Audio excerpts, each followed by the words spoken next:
one more time. We back again. We thank everybody for being on the Instagram and the Facebook Live. We here tonight. We have a very, very, very special guest. We have with us this evening. Hello, I'm Iman. I'm his daughter, the firstborn. Okay. Yeah, so we brought my baby girl on here tonight.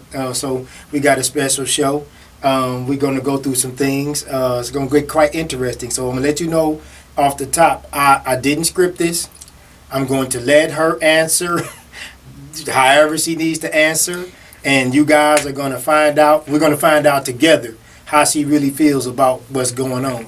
So, yeah. So what we want to do is first give our disclaimer. WVOL 1470 AM is not responsible for what we do and say. Any promotions, anything that we do and say is on behalf of the Clipperdome and not a reflection from WVOL at 1470 AM. Okay, so we're going to get off into the show. I was excited today. I put it out here so everybody can kind of jump on. And because what was happening to me, having the forums and the men's meetings, the problems that I'm running into is because it's so in depth, it's so passionate, it's so personal and private. A lot of people are not talking about what's really going on. So if they can't speak on it and they're using the tools and the resources, then I'm not at liberty to tell their personal business because that's private. So what I did do is, because my daughter has kind of grown up in this, and she sees this information firsthand, so she's going to kind of give you a little insight on how she views it and what she takes from it, and maybe she can give you all a little background and you won't have to just hear it from me all the time. The information that we do get, my daughter is privy to seeing the phone calls that I have to take when I have to step out the room. She'll see me when I come back around and I might get quiet. She may ask me what's wrong, what's going on, and I can't discuss that with her. But she's there and she sees the calls, and when I go to the different universities, she's there, and if I go to the community center, she's there. If I go, wherever I'm speaking, if I'm out of town, she's there. So she gets firsthand information about the different forums that I do and the different places that we speak and use this information. So she gets to see it in real time. So what we'll do is we'll just let her jump in and kind of tell us what you think about the information, the tools, and the resources that we have. What do you get from it? Since I've grown up with it, it has been a major tool for me to divvy up how I deal with people, family, friends, and myself. Sometimes it's not the information that I want to hear, it's the information that I need to hear. So one of those things, kind of oh, here we go. It's the information again. So yeah, it's pretty much. Okay. Do any of your friends call you for relationship advice? Yeah, majority of them do. They'll hit me up and say, hey, I'm going through this with her, or I'm going through this with him. And using the Clipperdome Chronicles and what it's taught me firsthand is just I don't know, let's make each other better. Let's learn to heal each other, and let's, be better at what we do. What are some of the staples that I stood on, that I taught you when you were growing up, that you use in your everyday life? What are some things you were taught that you remember? Don't take everything personally. Learn to live life as X and Y, like we learned in math, and take responsibility for your own actions. You are 80% of what happens to you, responsible for what happens to you. And then everybody's not your friend. People have to earn these labels in your life. So those are the major ones. So in your dating life, what are some tools and skills that you've used that help you choose a viable option? Consistently or just period? Consistently or period? Either way. You want to answer? Just knowing that everyone wasn't raised how I was raised. So knowing the difference and using the tools as a young woman to condition and cultivate the young man that I am interested in at the time. How does it affect you having a father versus your friends who may not? What are the differences that you see? What are some differences? The way that we deal with our male counterparts, the way we think about ourselves, just the way we handle things, basically just how we carry ourselves is the biggest difference that I've seen. Okay, so when you talk to elders, like some of the elders about relationships, what do they say about your perspective when you're sharing? If we first give them your age first. Oh, I'm 25. Okay, so being 25 and when you're talking to your elders about relationships, what do they say about your perspective? They say that I have a very mature perspective, just because I was raised by my father that is super wise beyond his years. I get a lot that, they don't teach them like that anymore. Or, this generation doesn't think like that. Or, what's the big one? Basically just stick on the path that I'm on. Basically, that's what I get. Okay, as a millennial, how do you think the tools and resources could impact your generation if they could use them? The Chronicles and some of the things in the forums. The Chronicle. This generation is really big on memes and reposting stuff. So I think if we took it to social media and condensed it in like daily posts, like day 65, learn to communicate with your partner, something small like that, or just reposting, retweeting, getting on live like we're doing right now, and just spreading this information for everybody to hear. Okay, now in your dating situation, what are some of the tools and skills that you used that worked in a positive way in your relationship? Oh, condition and cultivation. We're real big on health, and if in the beginning you're not real big on health, I'm just like, but you will be. Just small steps, introducing people to a healthier way of living. Just basically introduction, and conditioning cultivation is really the major things that I've taken.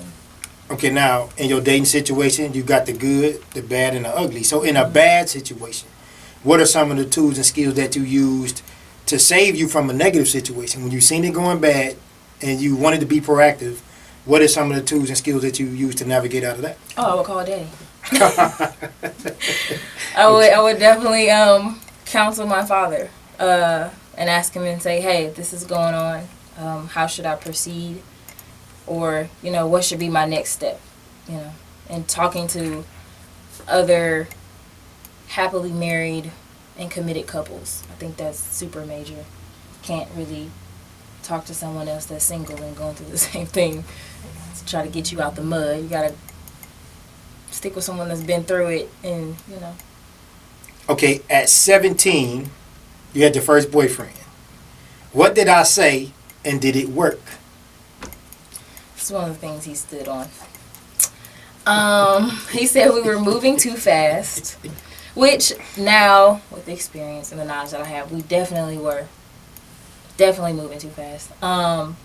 And Dad said that it wouldn't work. I proclaimed that he was going to be my husband, and we were going to have kids, and we were going to have this life together, and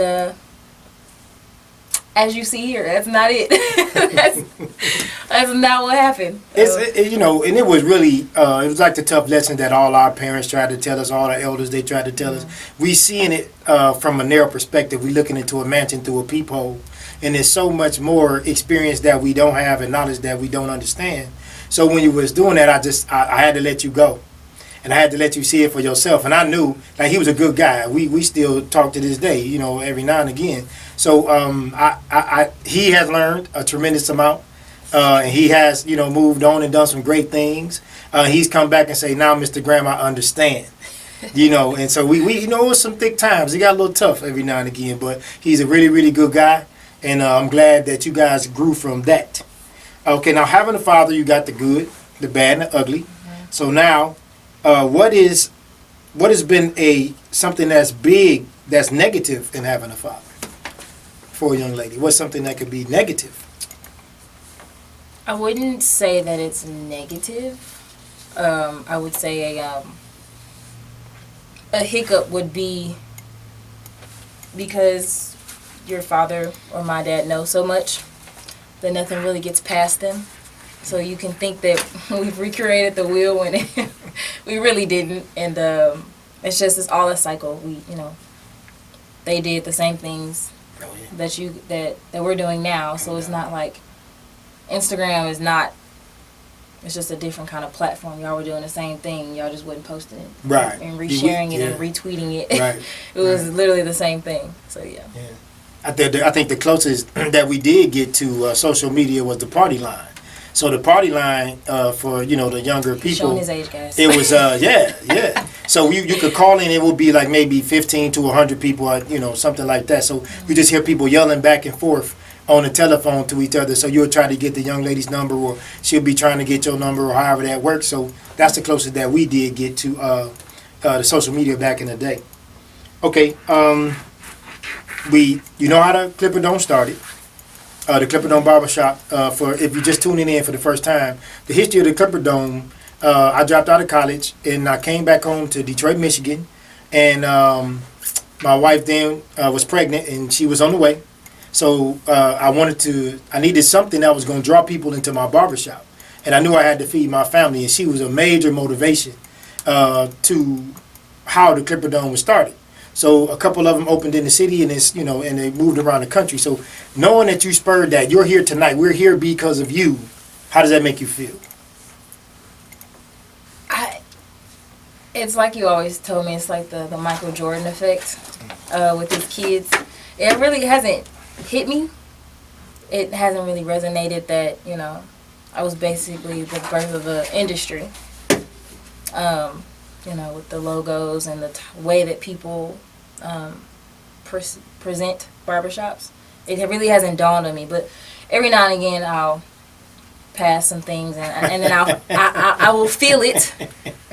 So the energy is there. I just don't, I'm not sitting in the car like, I'm the queen of, sports barbershops. That's, it might impact me probably later on when I have my kids and my own family. So it'll probably impact me that way. Okay. Now, so you've been to a lot of the forums, and when we're in state and out of state. What are some consistent things that you see in the forums when you hear people sharing information? For the male or female perspective? Either way. Either one. The female perspective, I hear a lot of women being tired of being independent. They don't say that, but that's like their actions are saying that. They're saying, well, I can't, what they can and cannot find in good men, and what they deal with on a regular basis. If it's, getting out to, something small like getting out and pumping their own gas, or having to go mow their own lawn, or calling a maintenance tech guy to do some work that their man could be doing, saving them some money. From the male perspective, is that we talk a lot, and half the time they just kind of tone us out, and they just listen because they kind of have to listen. And also that women can be selfish and inconsiderate. Those are the major ones that I've heard. Yeah. Kind of some deep stuff there. It was I spoke at Vanderbilt one time a couple years ago, and my daughters were there, and one of the doctors followed me out to the car, and they were trying to figure out how these people can have all this education and information, and then I walk in with no papers at all, no pedigree, and then be able to have these conversations and kind of help them through some of the things. And so this is why I wanted her to come in, so we can kind of share this information without it always coming from me, because there are a lot of things going on. It's a lot of information that can help people. I help people a lot with a lot of phone calls and in the forums and things of that nature, but the problem is I don't get to tell the story because it's very, very personal, and I can't tell somebody's personal information, but I kind of feel like a thief on trial. It's like I did it, but I can't tell it. Right. But and I kind of feel like I'm getting persecuted because I can't share the information. So I want to bring my daughter on and kind of share some of those things, because she grew up in it. She was there from conception, and it's not complete, but she hopefully she'll be there to the completion of it. And so we want to keep gathering this information and putting it out here from different perspectives. Like we said, we will use counselors, we'll use psychiatrists, psychologists, we're going to use life coaches, we're going to use lawyers, engineers, doctors, IT people, because these are all relationships. So when you have these different relationships, we're going to always find a common ground. There's always a core to everything. And the surface can change, but the core will stay the same. What do you think we could do moving forward to enhance the forums? Because you've been there. What do you think we can do? Enhancing as Make them better, stronger, more effective? I wouldn't. I think it's the method that you've created is super powerful. I just think people aren't ready to accept the information. So it's all there. I'm not saying it's 100% perfect, but It's effective. it is very effective. From what I've seen, and when people leave, and when they call you, and I can just see the smile on your face when you know that people are actually starting to get it. Oh yeah. They're picking up what you're putting down. Right. So, I don't know if people want to add more liquor there. I don't know, or more food. I don't really know because I'm not, I'm not in the hot seat, as you will. But I think from the 10-man challenge to the impromptu forums that we have at the house when family comes over or friends come over, I think what we got is good. I think we need to just keep it moving. Okay. So speaking of the 10-man challenge, the 10-man challenge is an excerpt that I do. It's where I get 10 men and I'll sit them in like a U shape. It'll be a U shape, and the young lady is sitting in front of them. So the men will score the young lady on based off of her answer after I ask a question. So they'll answer the question as if they're dating her.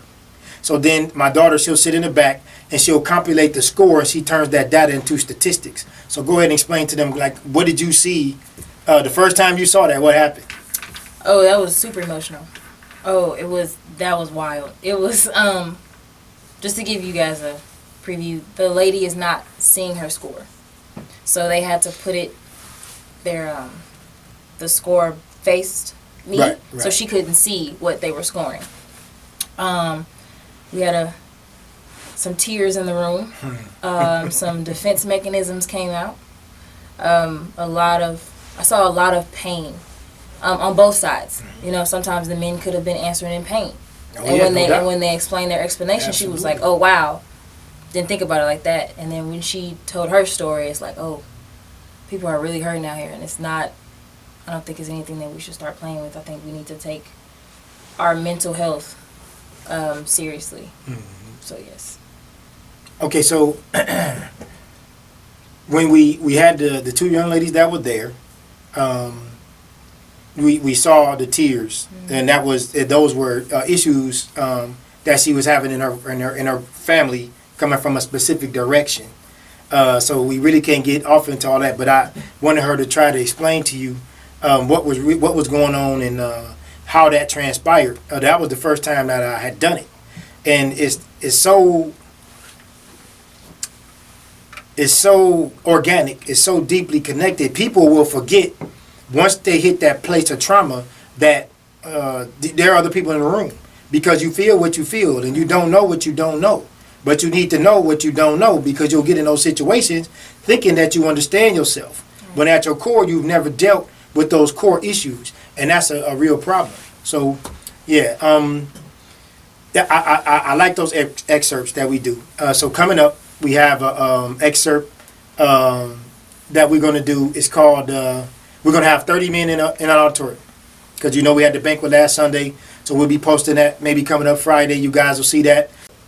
Can you tell what are some things that I do that are very irritating to you as a daughter? Waking me up way earlier than I want to talk about real life stuff. I could have a long night out and not want to wake up at 6:30 in the morning, and I get I get that knock. Daddy needs you out here. All right, well, then get your pen and paper out. That's when I know it's real. Okay, so, and then she tells me, Daddy, wake me up when you get up at 5, and I'll try to get her up, and then that never works. So. I've realized it's something that women do is we'll say one thing, but we'll mean another thing. Learned that very, very recently. And it's not intentional. We're not mentally saying, today I'm going to be extra. Today I'm going to have 3 different meanings to I'm hungry or or not answer a phone call or a FaceTime, because those are real reactions, I will call them. Okay, so now you're dating. You have dated. What do you think? What is your take now when a guy, a dude, a brother, a thug, or a man approaches you? How do you identify those different individuals, or are they all the same? Definitely not the same. Okay, just if you want me to say the different types of guys that I encounter, or when they walk up and approach you, how can you identify the difference? How do you differentiate between who is what? And the biggest thing would have to be appearance and his approach. No, hey shawties. No, what's up with you? What you doing tonight? Just no. Those are your not readies. There you go. The ones that are not ready. And then the men, the more mature men, their approach is a little different. It's not what's the word I'm trying to look for? It's not. They know that this is a marathon, not a sprint. Okay. So their approach is different. They like to take their time. They're very adamant about the pursuit. That's a key word, ladies, that we need to remember, the pursuit. And when you say that, be more thorough. What are you saying when you say that? Not just immediately, like, hey, come over, I'll cook for you. I think going back to the old school is actually setting a time and a place to meet, to actually get to know each other. I think we're skipping the steps of getting to know the individuals that we're dating, pursuing. I think because we just think that we know people from social media and what they post.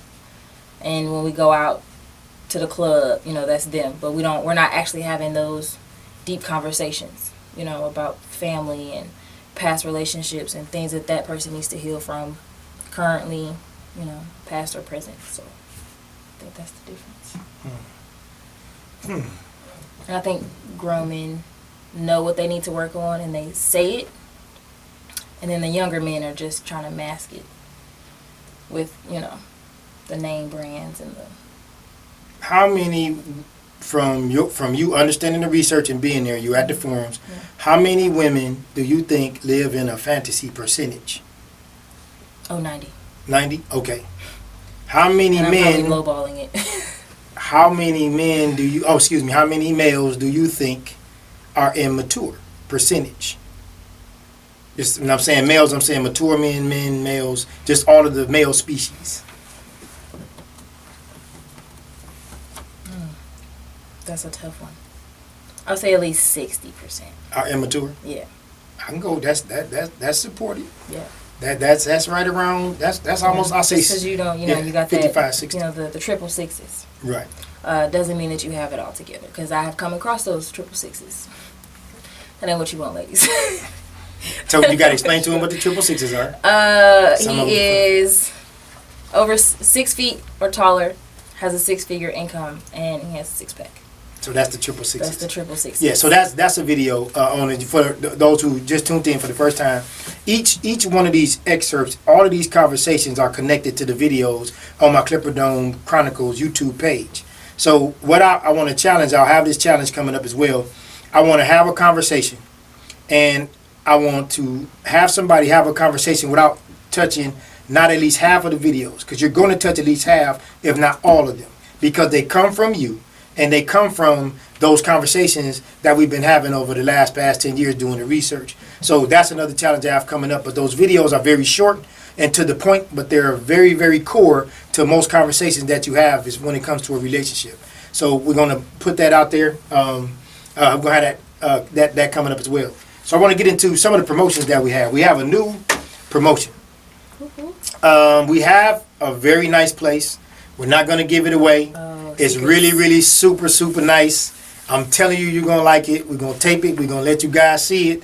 So we're going to start holding all of our events there. It's a really nice place. And trust me, you're going to love it. So we're going to start doing all of our events here. So we have a new home base. So what we're going to do is we have a retreat coming up. That one's already filled up. So next week, what we're going to start doing is putting together another retreat. So we'll give it away to a couple, and we'll let them, they'll see if they can win it. and then the other 2 slots will be for other couples who have paid their money. So we will be giving that promotion away. So I know what we'll do. It's going to be candlelit. It's going to be couples. It's going to be, low lights. It's going to be nice. It's going to be a little ambiance. We're going to have couples. I'll do my forum. We're going to have a little wine. We're going to have a good time. We're going to sit down and we're going to get into some intense intellectual stimulating conversation.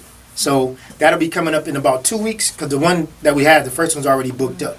So we'll put that out there, but so you guys can kind of touch, taste, and feel that and see what we have going on there. It's really nice, though. I think you'll like it. Now, some of the other promotions that we have, so what we'll do is called the Clipperdome Crush.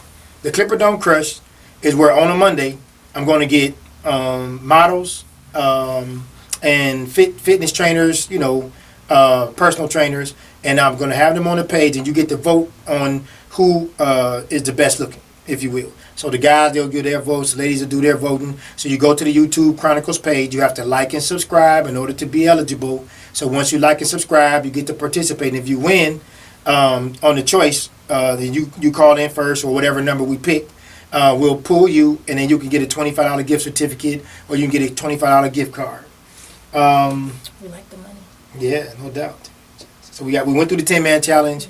We went through the 30 men. We're going to have an auditorium coming up. Oh, okay, well, no. We're going to have 30 men in the auditorium. So what's going to happen there is we're going to have 30 men in the auditorium, and they're going to do like the 10-man challenge. But the women are sitting in the back. The sisters won't be able to speak. They get to watch. They'll be able to watch the men simultaneously respond to my questions, because women don't understand how very simply at our core we are at the same as men. It's not a lot of difference in us. So the ladies are going to be in the back. They're going to be able to take notes. So once the fellas get done responding, the women get to come forward to the mic, and they get to ask the men or a man, why did he answer the way that he did? So that's going to be real intense. I think the ladies are really going to get a kick out of that. So those are some of the promotions that we have. Back to those, the couples retreats. We're going to have a chef on deck and a massage therapist. So it's going to be really, really nice. I think you guys are going to love that. So once you see it, if you want to try to participate, you like and subscribe to the Clipperdome Chronicles YouTube page, and you can win a couples trip, because Valentine's Day is coming up, so we'll be really in the swing of those couple retreats by that time. So that'll be nice. If you know somebody's having a birthday, a couple, anniversary, if they're getting married, maybe they may be engaged. Those are all good gifts to try to win for somebody. That'd be really nice. Okay, we're going to get back into the staples that we use in our excerpts, some universal principles that we use often. We always talk about accountability. If we can get into accountability and talk about that, is first, you have to be the best you can be. Before you ask somebody to do something for you, to serve you, you have to look within yourself and do that inner work, because the inner me is usually the enemy. So the inner me is usually the inner me. Okay? So you want to be very careful before we go look for people to be whole, for people to take care of us, for people to serve us, for people to make us happy, when we can't reciprocate that same idea in those functions. So the accountability is huge. That is up on the wall at the house. We keep that up at all times, because before you start pointing fingers and blaming somebody else, first look at you. You could be the problem, and it's not always somebody else. We want to talk about governing and not controlling. That's another huge staple. Now, controlling and governing, they can look the same. Usually the difference is the intent. What did he or she intend to do? Because just because it sounds like it's controlling, sometimes they could be a little wiser than you in that area. And they could be giving and helping you with some information that you do not have. So when you get with somebody, that integrity, that heart, that passion, the love that they have for you, you have to be able to understand what their intent is. It's not always that they're trying to control you. Sometimes you are out of control. But then we do live in a society where we are above correction. So we'll get into that as well. The way that the sisters are very independent today, this is the way they're being raised. So I'll ask my daughter, when it comes to the independent woman, how does that differ from how you were raised? to be, well, I was raised to be independent, but know that in the space and place of a man that I have a role and I have a position and I have to be in line with that. Just to piggyback off what you said earlier about, you used the word control and what else? Governing. Governing or control. I think a lot of women take the method of it's not what you say, it's how you say it. We are very technical when it comes to words sometimes. So if you use the example of, if it's a guy trying to protect his girl from going out, instead of just saying, hey, honey, I think we should just try to stay in this weekend. I don't think you should really go out with the girls. It may come off as to her, oh, you're trying to control me. You know it's such and such's birthday. I'm not staying in the house. And then that's when the arguments happen and the extraness comes out. And then it's, oh, girl, he trying to control me. He won't let me go out. Like, when you use the words like he won't let you, that's a trigger for your friends to say, to have a negative connotation about your man. So ladies, we need to also start being very careful about what we tell our friends about our significant other. I've been in this situation to where the way that I presented the situation in conversation to my friends made it look bad on his part, but I also wasn't saying, hey, I used a couple choice words. I kind of provoked the conversation, I didn't really tell him, yeah, girl, I probably started the argument, so that accountability is huge. Okay, our communication is usually lost in translation. So to what she's saying, when it's governing and it could look like it's controlling, the communication that gets lost in translation could be, an example could be, let's take the best Japanese spokesperson to ever walk the face of the earth. The best ever known to man. If you take that Japanese speaking person and give them a Spanish crowd, it's going to be a huge misunderstanding. Sometimes it's not how well you articulate what you are saying. It's how the person receives it. How are they translating that? And that again leads us into another video that we had, the perception versus reality. All of these are videos and different excerpts, and these are tools and skills that we try to give people because they're so connected. They happen all the time. I have an analogy of the independent woman, and I use the Ken and Barbie dolls. Barbie had it all. This was started back in the 1950s. Barbie had a lot of jobs. She was a professional woman. She had boats, mansions. She had Corvettes. She had everything that a woman could desire. And Ken didn't have a job. Ken basically dressed up and he went around and did whatever Barbie needed to do. This is a symptom of some of the things that are going on today. Not with every woman, not with most of them, just some of them. The Ken and Barbie syndrome. Women are looking, some women are looking for a sponsor. They do not want a husband. When I say a sponsor, they want somebody to fulfill their needs, to dress up, go out with them, go out of town, finance, their lifestyle, and then use him when it's convenient for her. That's a sponsor. That's not a companion, and that can't be a husband. So we need to kind of look into that and make sure that we're not falling into the sponsor type of mentality. Because men don't traditionally like to be treated like an ATM, but at the end of the day, sometimes that's what it comes down to. And the same thing with the fellas. The ladies, they don't want to be treated like a piece of meat. We know this. So we have to be careful on both sides when we misusing or abusing our privileges, if you will. Another staple that we use often is men use sex to receive love, and women use love to receive sex. Again, that's duality. We use the same weapons or the same tools, but we just use them in different ways. But that is a double-edged sword, because the man, he'll tell the woman how beautiful she is. He'll tell the woman how much he loves her. He'll tell her she smells so sweet.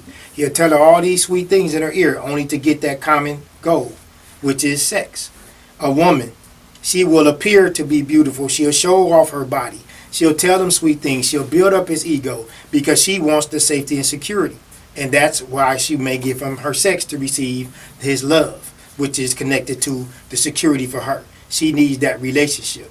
So we have two definite opposite ends of the spectrum, and we both use the same tools, but we use them in different manners.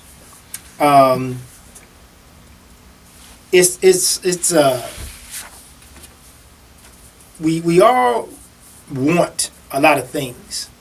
I asked in my forums, I said, if I gave you everything that you wanted, would you know when you had it? And then after you get it, would you want it after you got it?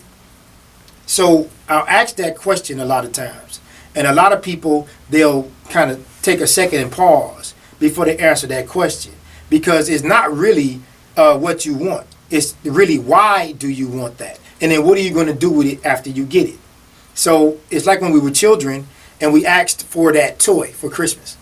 So you finally got that toy. You bugged your Santa Claus or mother and father so bad for that toy. So when you finally got that toy, it was in the corner or in the basement or in the attic with the rest of them. It was just now. You got what you wanted. But did you want it after you got it? And then when you got it, did you know that you had it? Because it's usually not, what you want on the surface. It's just that core. Why are you asking for that? Why do you think it's necessary to have that? So when we're looking at getting what we want, we need to be careful because in our relationships, the man could want the woman because she's extra, she's super fine. He loves the way that she looks. And then they say, for every beautiful woman, I'll show you a man that's tired of her. And then the same thing with the ladies. They'll chase the ballers. They'll chase the ball players. And you see the housewives, the ex-wives. It's all the same thing at the end of the day. So we need to be careful what we're asking for. Be careful what you pursue because you just might get it. So you want to jump in there? You got something you want to add in there? I'm going to keep it. Not really. I think that goes for men and women. I want a man that has X, Y, and Z. And then we're not ready for the consequences or the things that come with having that kind of man. So, if you want a man that's wealthy, he's usually 9 times out of 10 not going to have the time that you want him to have. Mm-hmm. Or if you want that super attractive guy that all the other women want, but you're not willing to handle the looks that he gets or the favors that he receives, that kind of stuff. We're not really, I don't think people are really ready for what they ask for. That's right. And I'm one of those people. Oh yeah, I think we are. I think we're all guilty of that. No doubt. I think we are guilty of that. What are some very tough life lessons that you have learned from some things you growing up? Dad was saying, hey, A, B, C, and X, Y, Z, and this was one of the toughest lessons that you had to learn, but it hit you right off when I asked that question. That everybody is not your friend. Okay. Yeah. I think that is a major one that I'm learning in my mid-20s. People that I thought were ride or dies or people that I thought were going to be around forever or a long period of time definitely show me who they are. And sometimes I don't listen to my intuition or the knowledge that my dad gives me, and I just proceed on with life like, nothing's going to happen. And then when it hits me, it's like, oh, that's what he was talking about. Mm-hmm. So it eventually catches up to you, when you don't listen to the wisdom that was given to you. So okay. That's a major one. That everyone's not your friend, and also be accountable for yourself. A lot of times it's really hard for us to acknowledge when we did wrong in the situation, and be an adult about it and say, hey, I'm sorry. I didn't intend for this. And I started that argument. So yeah, just talking to yourself. So what about, so we talking about relationships, so mm-hmm. We still have it with family, and everybody's family have their dynamics. Right. What are some things you think we could strengthen on just in our family in general? Me and you and grandma, grandfather, cousins, uncle. Well, I think one, it starts with communication. It's really important for people to know I don't want to say know their mother and fathers, but just to know where you come from. So if you have to have conversations with an older auntie, about your dad when he was younger, or your mom when she was younger. Like my dad always tells me, when you get chocolate chip and cookie dough, you get chocolate chip cookies. So that's a real thing. That DNA it's a monster, especially with, you know, unhealed trauma and dysfunctions when people just mosey on through life like they don't exist and they're just trying to mask it. And so when it presents a challenge, it's kind of like, oh, we just back away, we just don't deal with it. I also think that's a major one in the black community that we don't do. We don't acknowledge our feelings. We're just so used to masking everything, especially with the black man. So. Oh, no doubt. And I would say because women are communicators, and because that's why I have you here on tonight, because the men won't talk, because we're not taught to talk. We're not taught to show emotions. We're taught to act. We're supposed to build. We're supposed to produce.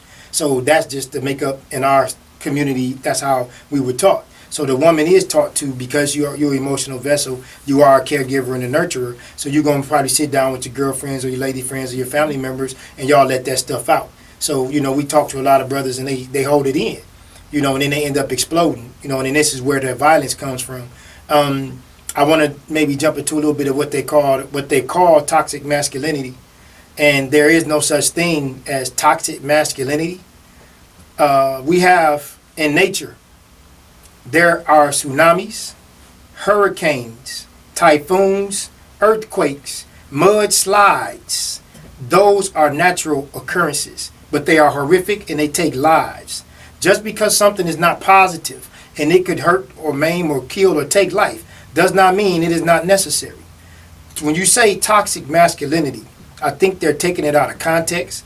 I think that we're living in a feel-good right now society, and it's just not true. Toxic masculinity is something that somebody is taking out of context and they're blowing it out of proportion. We have to keep this in context, because once we take that narrative, anything is toxic at that point. Whatever the man does that's negative. And then he could go to jail, he could lose his job, he could lose his family. So we need to be careful when we engage in what we're calling today toxic masculinity. You got something on that? Yeah, when I was younger, I thought Daddy was the monster. When really the whole time he was Superman. So it had to take some real hard life lessons that he told me was going to happen. Oh, yeah. And now that I'm older, definitely appreciate it. Because, you know, when you're younger, you're like, we don't understand why our parents do what they do, but it's to help shape us as adults. Because they see what's ahead of us, and so they just want to warn us, because they've been through that. So we gotta listen. I wish I would have listened sooner. Oh yeah, don't we all? To a lot of other things. Yeah. Yeah. So. I think a lot of times, you know, you know what I go through as far as talking to my friends. I take calls and whatnot. So when to let you guys know a little bit about my background, I was in a classic car club back in Detroit, Michigan, and I was 25, and the next youngest guy to me was 45. So the most of the other guys were 50 to 70 years old. So I went and sought wisdom and knowledge, and I hung around a lot of older guys. So I saw their children turning on them, and I was trying to figure out, say, what did they do to these kids to get them to treat them like that?